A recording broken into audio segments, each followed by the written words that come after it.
We're Amy and Nancy Harrington, and today we're talking with Quest Skinner, an artist who is always striving to find new ways to make her artwork break away the emotional blockade between artists and buyers. As a mixed media artist, teacher, and community activist, Quest is influenced by the energy of cityscapes, music, and the personalities she encounters every day. Then, in her studio, she brings them into her world, a world that takes raw feelings, vibrations, and various moments in our lives, then captures them with flowing pigments. Quest's artwork tells a story that changes with every person who sees her work. Working with different traditional and non-traditional mediums, her fluid and always interchanging style of work keeps patrons coming back to explore the world through Quest's eyes. So please welcome to the show, Quest Skinner. Thank you guys for having me. What's the one thing you're most passionate about? I think as I get older, staying honest and true to self. Over the years, we compromise just a little, and sometimes it really will take one moment and make it eternal. I just want to make sure that I stay true to self and vibe and keep my spirit in life and love. It's so easy to get knocked off of your post when things aren't always or don't appear to be what you want or aren't in focus in that moment. So staying focused. Let's take a step back. Tell us a little bit about where you grew up and your childhood, and in particular, where did your name come from? Childhood is one of those sensitive issues with me. I think like anybody who really creates and puts your heart and your blood and your mind into it, it's got to come out of something. And I look at my childhood coming out of Pittsburgh a little like a coal miner's daughter. I was, I learned how to sew. I learned how to hunt. I learned how to fish. I learned how to live organic and be a part of everything around me. And then I also learned refinement.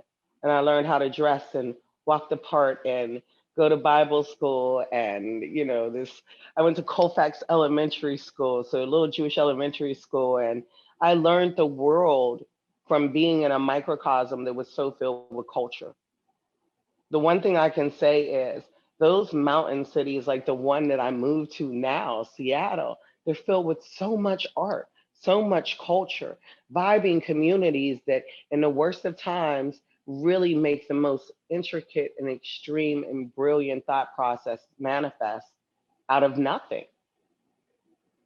So yeah, Pittsburgh, that was part of it. And then about 16, after my 16th birthday, my mother kind of packed me up and said, we're moving to Arizona. And I went from mountains to valleys. And it was very amazing. I got really interconnected with one of my cousins, and she's just a spirit of fire and life and vivacious. And here we both are at 43, and we are alive. I think it all comes from being in extreme different environments and not really knowing what I was getting into, but being a part of that environment made and molded and really created this like international, global little phenomenon spirit. It was everybody. To go a little bit deeper into it, how did I even get my name? I was in high school and I had to write a paper. It was like one of those graduating papers, blah, blah, blah, blah. And I remember choosing to write it about two sisters.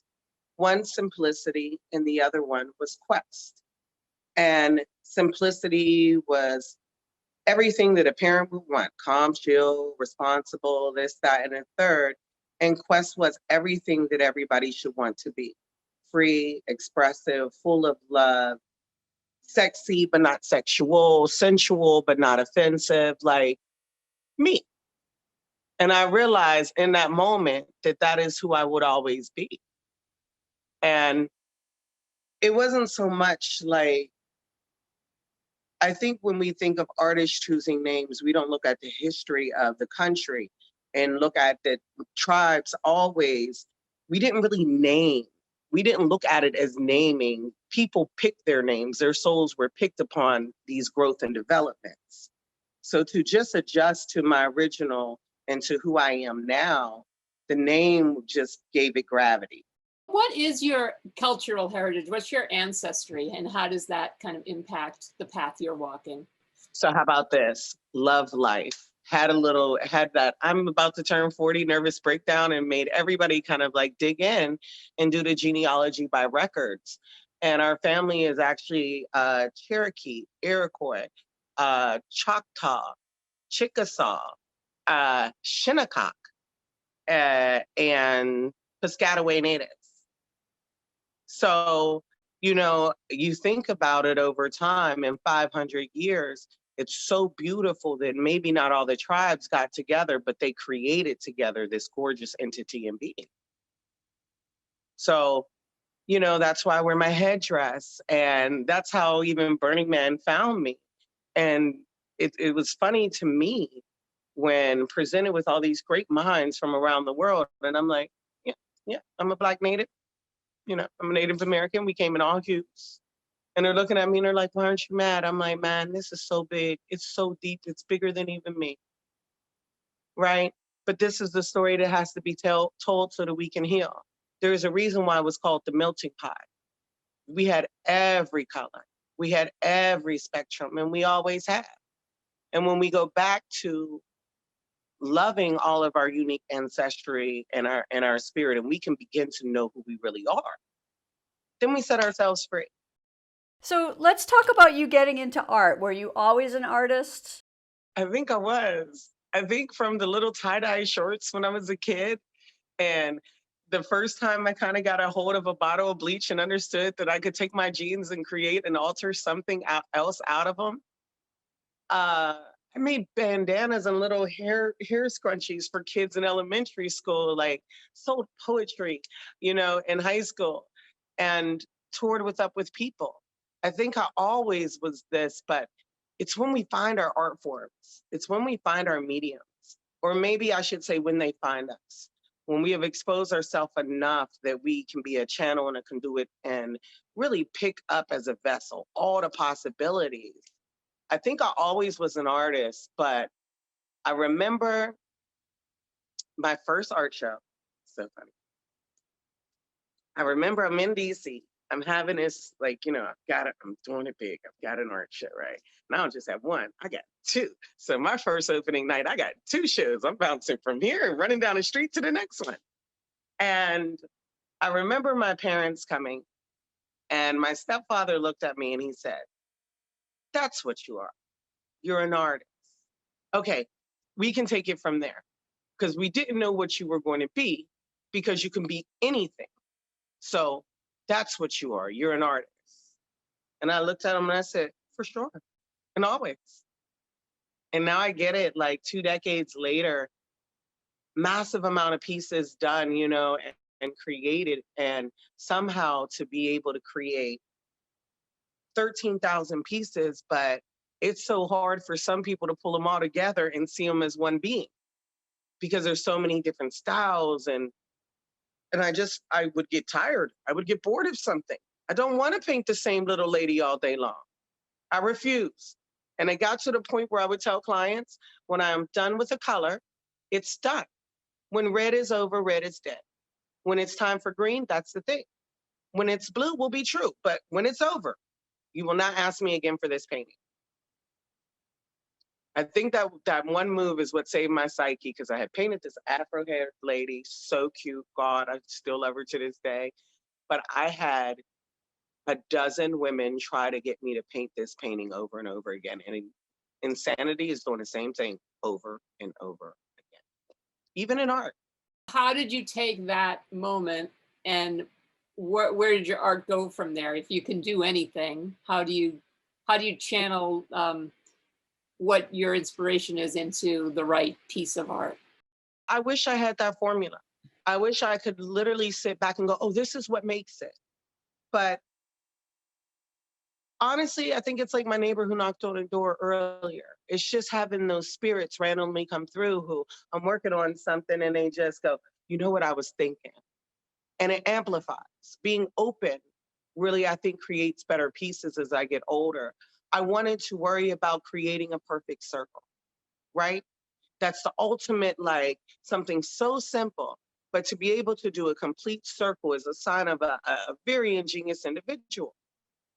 So how much time do you spend trying to do a perfect circle before you realize you could have just removed everything else around it and made it perfect and it would have been a circle too, right? So I got to a point where I don't tell my work what to do. It doesn't tell me what to do. I literally go in there and have fun, smoke a joint, listen to some Isley Brothers or some really good music. Maybe Shaka Khan if I'm having a low day. I want to hear that. Tell me something good and have some fun. Like, but this was meant to be fun. It wasn't meant to break me down and worry about an ego. It wasn't something that I chose so that I lost sight of like a beautiful sunny day and getting out there and enjoying it. It was something I picked because it was cathartic. It was loving. It allowed me to heal people that I love.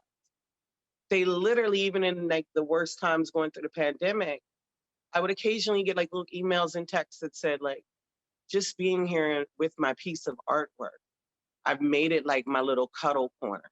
It's where I'm finding my safe space. And that was the goal. That when we have to go into our homes or go into our deeper selves, you have these totems around you to lift your spirit and to carry you on, to make you move forward, to think of yourself in that higher light. So when you flow like that, do you get to tell God what to do? No? Okay. Do you get to tell angels how to like bless you? No? Okay. So art doesn't get to, I don't get to tell art what to do. I'm lucky to be in the presence and to be a vessel of it. And I seem like that defeats a lot of artists trying to bound something that is endless and boundless without you and beautiful. And you're just here to transcribe for the audience. Nobody worries about the little lady in the courtroom who actually puts all the words down forever. But in hindsight, she's the most important person because most people will be lost with their emotions instead of following a stenographer and understanding her words are creating the whole play out of everything that has happened in front of us when we lose sight of the goal. So in a sense, maybe I'm just that little humble stenographer in a corner, like just typing away on the keys and nobody paying attention. Other jobs I've had, people go, oh, that's your job. You're a flight attendant. I walk in a room as an artist and people look and they go, you did that? Yeah, yeah. And yeah, I built that thing. It's like 2 stories high. Yeah, in my apartment. You create in many different mediums, in many different styles. You say you don't want to create the same piece twice, but is there a common thread? If you had to describe your style to somebody, what would you say? Regrounding, elegance, alchemy, magic, fun, free, Coco, sexy diva.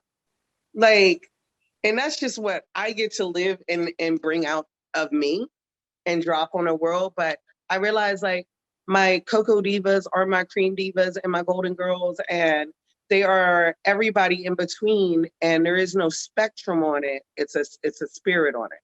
So I think I create for us as divine feminine a place and little zones where we can go and like you see the pieces. We can go and smoke a cigarette over by Miracle Mile in Chicago if we need to, or go ahead and like, become warriors and battle dragons.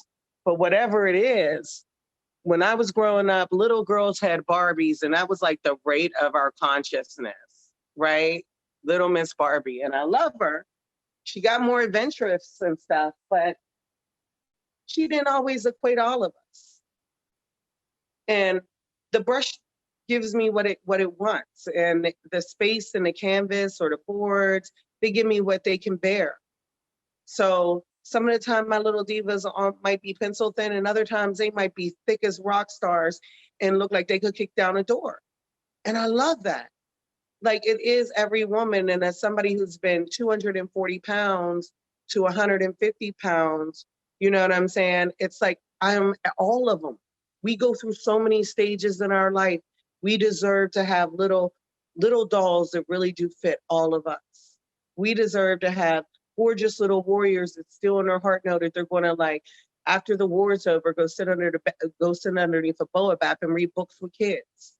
We still have to be the mother, the warrior, the vessel, the nurturer, the everything. Who, but we need more variety in our attitude about how we accept that.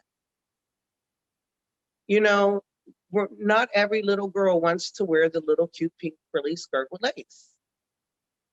Some of them want to put on their little Carhartts and go out and get sustainable and ground themselves, and they don't want to be considered less because of how they find their spirit.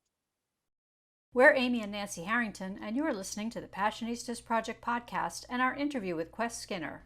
To learn more about her art, visit questskinner.com.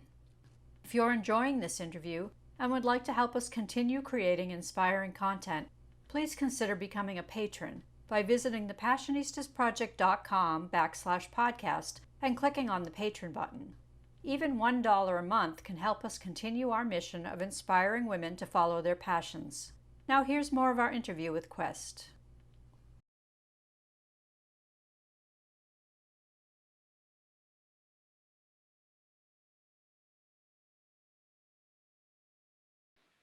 It's like when you say Burning Man, the first thing you got to go almost in your heart is welcome home. So that's really what it was for the outgoing autodidact little diva who pretty much speaks multiple languages, has traveled the world, but always can be seen in one dimension depending on the United States where I'm at, right? I get there, everybody's like, it's going to be different. You have anonymity. People will just let you be Quest. And it's like, I walk on Playa, no anonymity, rock star. And from the moment I get there, and it was dope. I at least found kids like myself who were still trapped in their adult, but needed to run around in their moon boots and their little tidy whities and be free one last time before the lights go out. I needed to be around other artists who love their work, but were afraid of the spotlight at the same time too. Because if you don't feel that anxiety and those butterflies, how do you know you're real? Like, Burn pulled me in, going back. So, oh man, it's so crazy how my lives have always crisscrossed, right? So my neighbor across the hallway, his name is J.R. Russ Nexus. We go to Burning Man together. He had been to Burn a couple times before, would come in, show me the videos, the whole nine. You're going with me next year. And I'm like, yeah, okay, I'm going next year. And he called me and I'm sitting in New Orleans, getting ready to get on a flight. And he goes, what are you doing at the end of August, beginning of September? I said, I don't know. He says, you want to go to Burning Man? And I put so many HE and hockey sticks behind it and YESSSS that I figured my heart was in it. So I ended up getting ready to go to Burning Man, announcing it at Easter Market, finding out that I couldn't, like, I got, it was almost like blacklisted, right? It's like you're going to Burning Man and you're leaving the fine art world of Easter Market that you have been over here building, and you want to go party in the desert with people. And I'm like, no, I want to go build art. I want to learn how to, like, be with the baddest engineers and see some of the most epic art pieces in the world. And that was my goal when I started this, right? To see a life of art. Where else in the world can you go and see that much art and make a life out of it? So do the whole thing with Easter Market. I remember calling one of my mentors for Burn, and he said, so, okay, most people lose their job coming back from Burn. You lost yours before you left. And I was like, he goes, so do you still want to go? And I said, hell yeah. If that's all they can do is try and stalemate me out my dream, I'm gone. I will always be able to make the artwork, sell the pieces, find a new fucking venue, handle it when I come back. Went back, talked to them, basically told them, you guys have gone way too fucking far. We're looking at lost wages, restitutions, and gag orders for the whole room. I think we should figure this out. Got my job back, everything went great, right? Like life is normal again. And I'm still on my way to Burning Man. I got gifted my ticket through burningman.org. They were looking to bring more people of color with Project Radical Inclusion. And it was really, it was a blessing, not in disguise, announced and loud. To be able to venture out. And when I got there, realized that they were just as intrigued, and I think had spent just as much time learning about me, my art, my spirit, to make sure that I was a fit. It's different when you're invited somewhere and people don't take the courtesy to understand who and what they're dealing with. I got pulled in with such a nurturing spirit. And I went from one camp my first year, and I'm at the camp and everybody's like, Plus, seems like you have a job. And I was like, yeah, I kind of do. I'm working with, film camp and stuff and doing the front of house. And it was awesome. And they're like, you're the only person we know who came on vacation and picked up a job. I said, because even in my playland, I still got to have something to do with myself. I'm not just going to be here on debaucherous. I'm damn near 40, and some of y'all are my kids' age, and I want to make sure you're safe. You know what I'm saying? It's not for me to go backwards. It's for me to go forward and be futuristic while forgiving those things that were backward in life. So, end out on Playa. Next thing I know, the next year, the camp, foam camp that I was working in front of house with, I get called and told, you took one of the hardest jobs, and most people get yelled at, screamed at, the whole nine, and you just worked it, and we would love to have you next year come out with us. So that relationship blossomed. I ended up doing costume makeup, artistic design for them, direction, shows with Allison and Alex Gray at Burning Man. It just was going home, right? Where no more proving of yourself and what you can do, but in the right spirit and spaces where people are able to obtain, see, and you can grow and make these connections. So the following year, which would have been my third year, I got asked to have my artwork artery and everywhere, and that is the heart of the playa. That's where they put out all the artwork.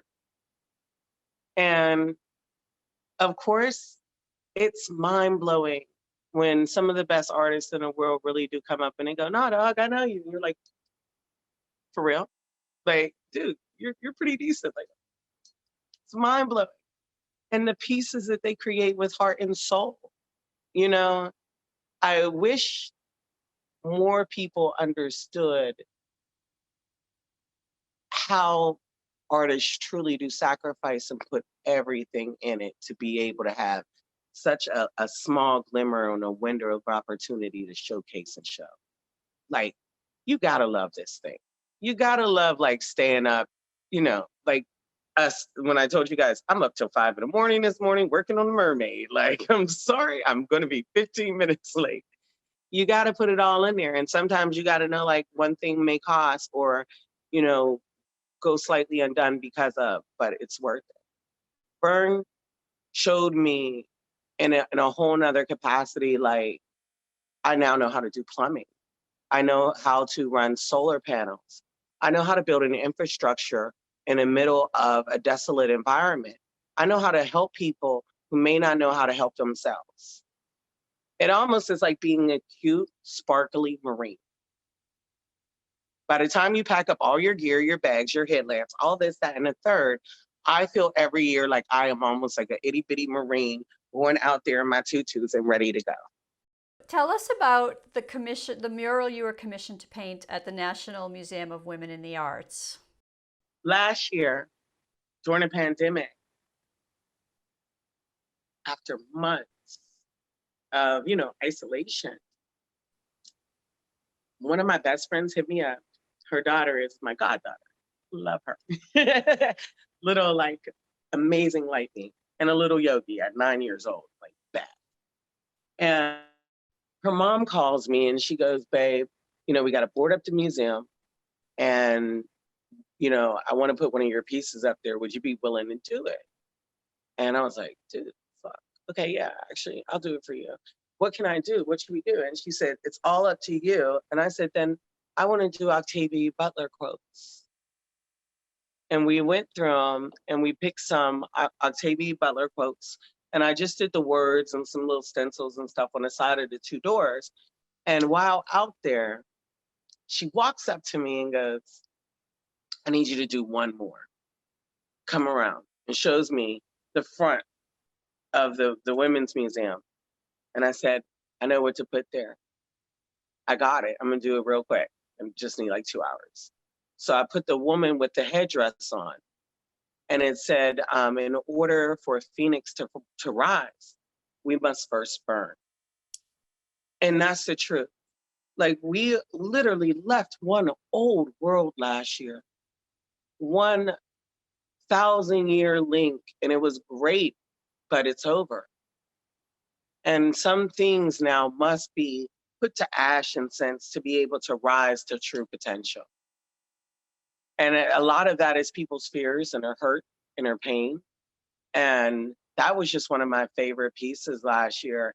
And I started crying because when I think of the people that I love, they're the ones who will actually get me out to go do this, to make these things and to create these pieces. Don't fall. And Milani, her name is Milani Douglas. I think that's who I would like you guys to work as my next Passionista. It's out there. She's just an amazing spirit. And her energy, we have been friends since we were in our 20s. When a great woman calls you, you get on the phone and you go to. And that's one of the greatest women that I know. And to be able to put that up at the Women's Museum for all of the women walking by, and then to see those who are Indigenous people, Black, Indigenous, Aboriginal Americans, who don't even know that they are, and go, we got a little Cherokee in us, or we got a little Choctaw in our family too. And it's like, dude, we are. And I love y'all for that. And to give you a totem and for you to start seeing that it's a natural progression where we are who we are. It just makes it all simpler. It makes it better. It was a fun piece. I really did enjoy doing that one. But more than anything, I just love doing it because Milani asked me. That's Her awesome. heart is always just like, when it comes to me doing pieces, she's like, dude, whatever you need, whatever you want to do, rock it out. So supportive. While you were doing that, the people walking by were part of the Black Lives Matter protests, right? It was everything.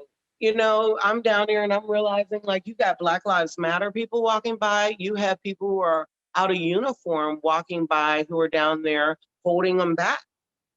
It was so just posed because you had people who it was their job and they did not want to be there.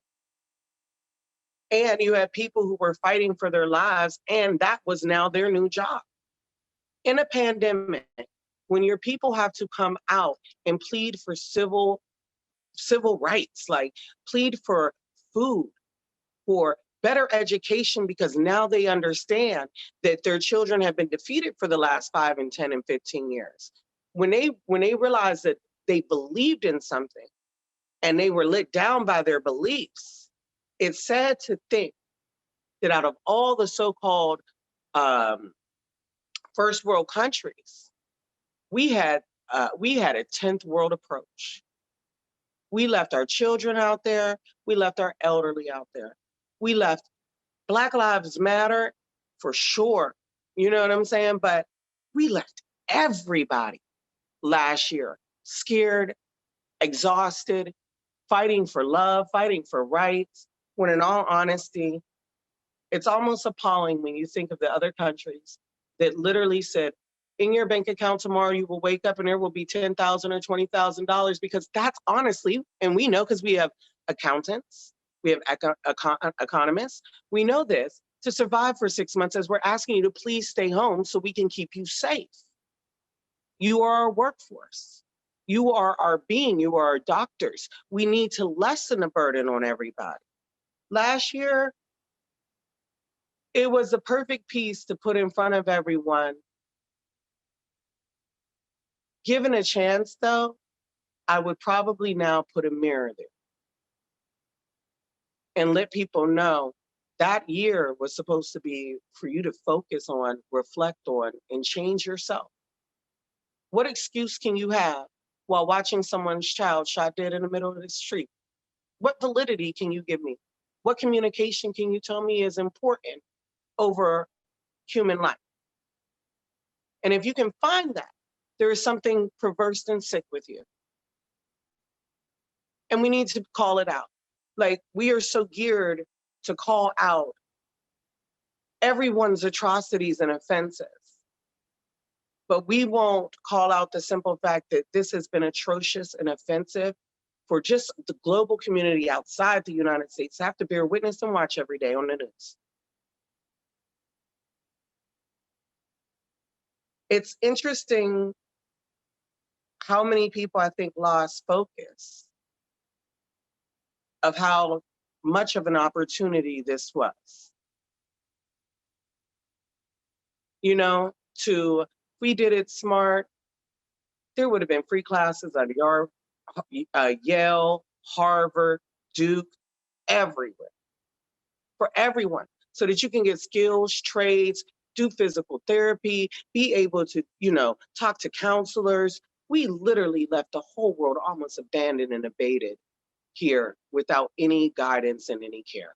So what's your dream for the future for your little for your little goddaughter? When I was young, I used to say every morning when I woke up, God, make me strong, because yesterday I was weak. I probably wasn't the best one in the world. And I know there are hundreds of little girls. And then one day I realized, after working in post covers, there were thousands of little girls looking up to me. I pray that she is the little girl who surpasses me, that she stays elegant, refined, beautiful, unapologetic about her spirit, her body, her mind. I pray that we open a floodgates for every little girl where they can walk around and be safe and protected instead of disrespected, rejected, and raped by people who are supposed to be there for them. I pray that she knows none of the pains in which I, as a woman, have had to endure, because we should be the last ones. I pray that she gets to walk on golden bricks and never, ever knows anything but joy. For her, and I've told her that before, and my other goddaughter is coming to visit me this week. And, these were little girls who got dropped off at my stands by their parents. And some of them, their dads would just go, this is what a real Black woman looks like and an entrepreneur. And they started their businesses. My other little goddaughter, now she's in her 20s, 24, right? When I moved, she came in and all my clients are in there and they're like, oh, we want to buy a van. Da, da, da. And she looked at me and she said, no, I'm buying a van.